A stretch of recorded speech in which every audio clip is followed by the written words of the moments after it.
Falando de Real Madrid e que inferno astral que passa o Real Madrid, que não basta ter perdido a bola de ouro, perdeu o El Clássico, né, menino? Não só perdeu, como foi humilhado, né? Uma goleada 4-0, poderia ter sido mais. E o Barcelona simplesmente passou por cima do Real Madrid, principalmente no segundo tempo, que foi quando saíram os 4 gols.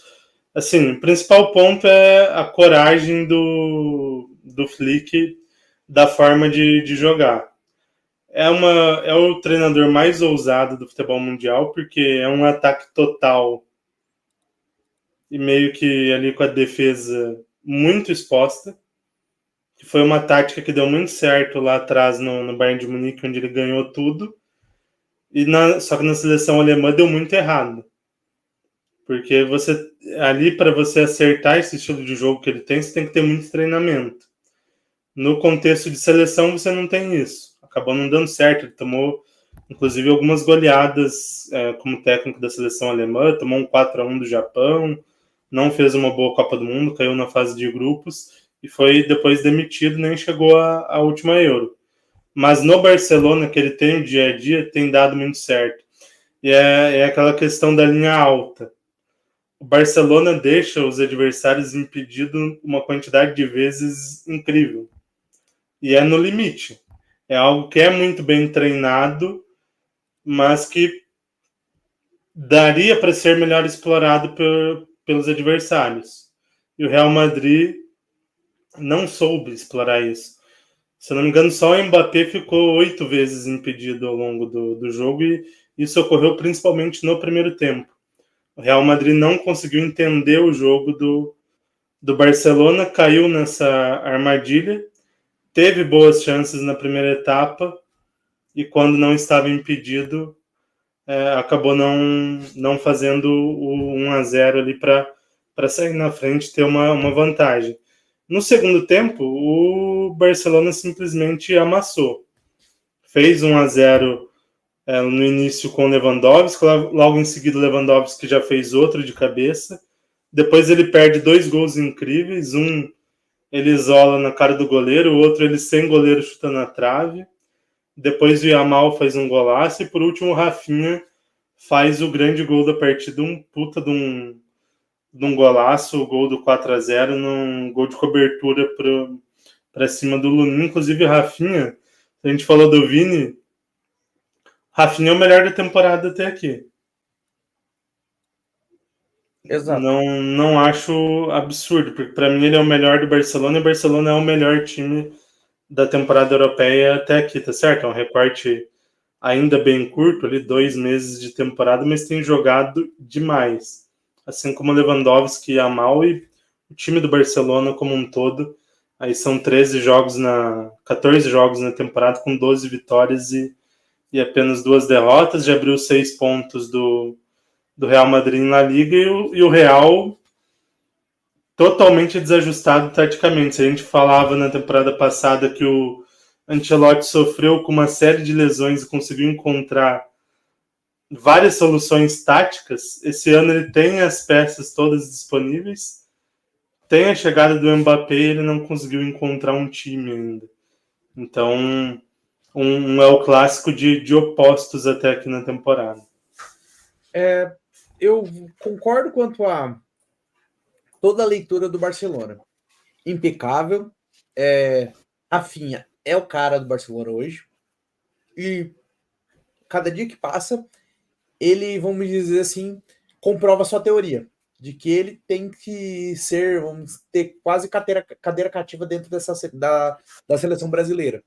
De tanto que ele tá jogando bem, de tanto que ele é colaborativo pro time. Ele não é só um jogador bom, ele é um jogador bom que potencializa os demais. É o cara que faz o gol, que dá assistência. Mas a minha análise com o Real muda um pouco. Para mim, o problema não está em Mbappé.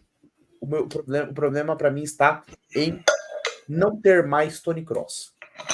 O meio-campo do Real Madrid se dissolveu. Ele cria chances, mas ele cria chances tortas. Ele cria chance marcado. A maioria das chances que o Real criou no jogo foram chances mascadas, foram chances sem muita produção. É baseado na individualidade. Baseada totalmente...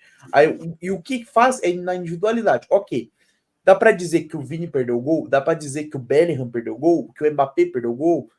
Tipo, todos eles ali, vamos assim, o quarteto de ataque teve um jogo ruim, mas o Real praticamente não cria. É um buma meu boi, chutão para frente, por quê? Valverde é um bom jogador, mas ele não é Toni Kroos. O Camavinga é um ótimo jogador, mas ele não é Toni Kroos. Tchouaméni é bom jogador, mas ele não é Toni Kroos. Esse é o ponto. Essa é a maior dificuldade na minha visão. O time, você viu, o Real demorou tanto para encontrar um volante que jogasse minimamente próximo daquilo que o Casemiro entrega. Já era um estilo diferente com o Casemiro, do que era com o Casemiro, porque o Casemiro era um cara muito mais marcador de cobrir os laterais. Você tinha principalmente o Marcelo, que era um lateral muito ofensivo, e o Carvajal, que tem uma qualidade defensiva maior, mas que também avançava muito. O Casemiro cobria todo mundo e dava também mais liberdade na época para Kroos e Modric jogarem um pouco mais ofensivamente.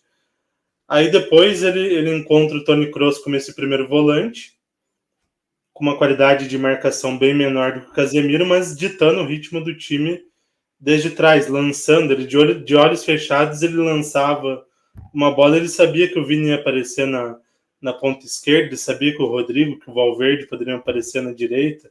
Então, ele encontrou ali com o Camavinga, com o Tchouaméni, com o Valverde, para dar esse poderio de marcação, para liberar o Kroos para construir o jogo de trás.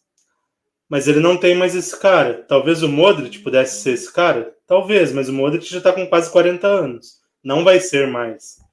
Você não vai conseguir colocar o Modric nessa função. A esperança era o Valverde.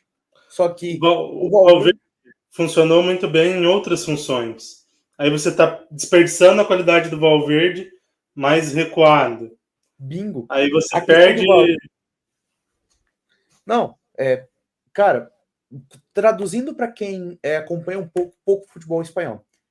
Vamos pegar um time brasileiro. Um exemplo. Aqui, vamos lá.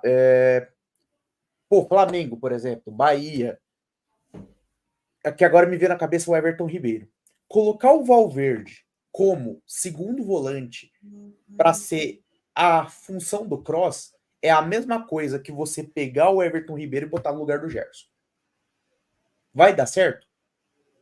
Não. Ele consegue minimamente atender? Até consegue. Mas fazer a função como alguém da função é difícil.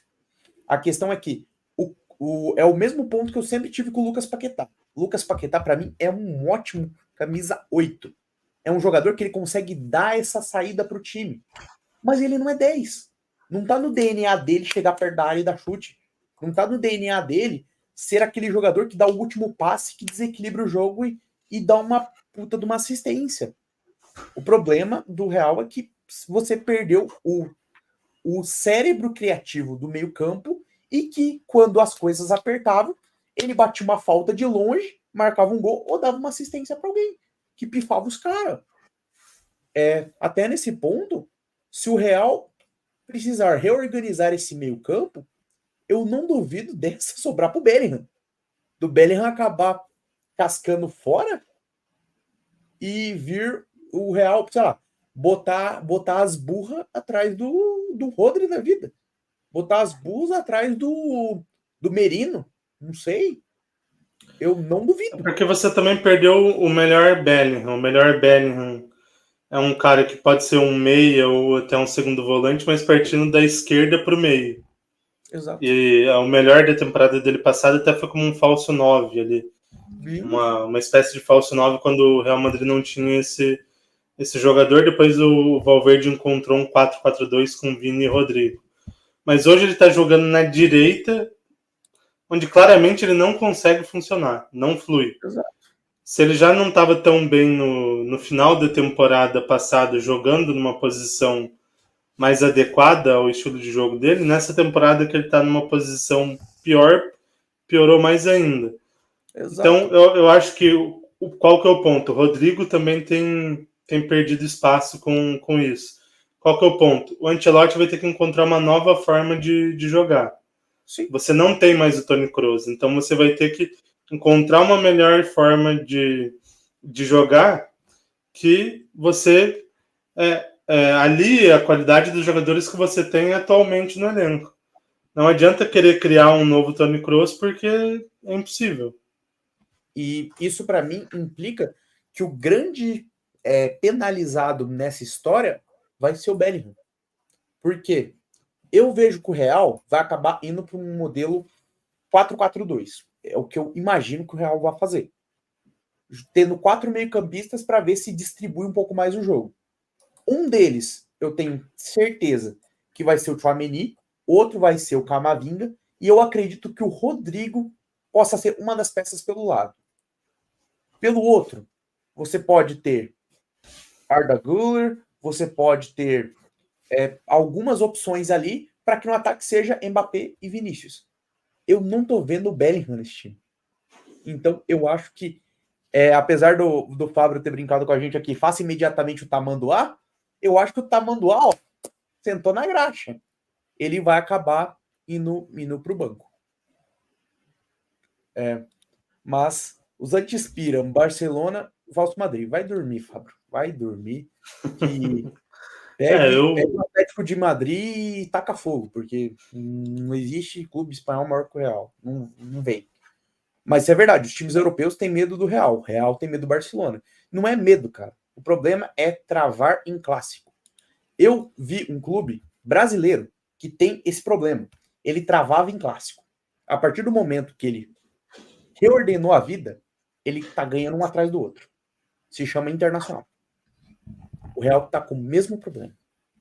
Tá uma dificuldade profunda. Você até vê aí nos últimos anos, principalmente ali do Barcelona Ronaldinho até o Barcelona atual, a maior parte dos clássicos que teve alguma goleada ou algum resultado mais acachapante, vamos dizer assim, 80, 90% são pró-Barcelona. Teve jogo de 3-0 lá atrás do Ronaldinho, com o Ronaldinho sendo aplaudido dentro do Bernabéu. Teve jogo de 6-2 com o Messi no Bernabéu, jogo de 5-0. Teve 4-0 com o Aubameyang destruindo. Agora 4-0 de novo. Em um ou outro momento, o Real teve ali um jogo que conseguiu uma goleada, um 4-1 na temporada passada. Teve um 4-0 lá em 23 na Copa do Rei. Mas normalmente teve um 5-1 para o Barça em 2018. Teve a Champions, quando eles se enfrentaram na semi, não foi goleada, mas o Barça venceu por 2-0 no Bernabéu, com o Messi driblando todo mundo. Então tem sido muito mais pró-Barça do que pró-Real os El Clássicos, quando tem uma diferença um pouco maior. Sem dúvidas.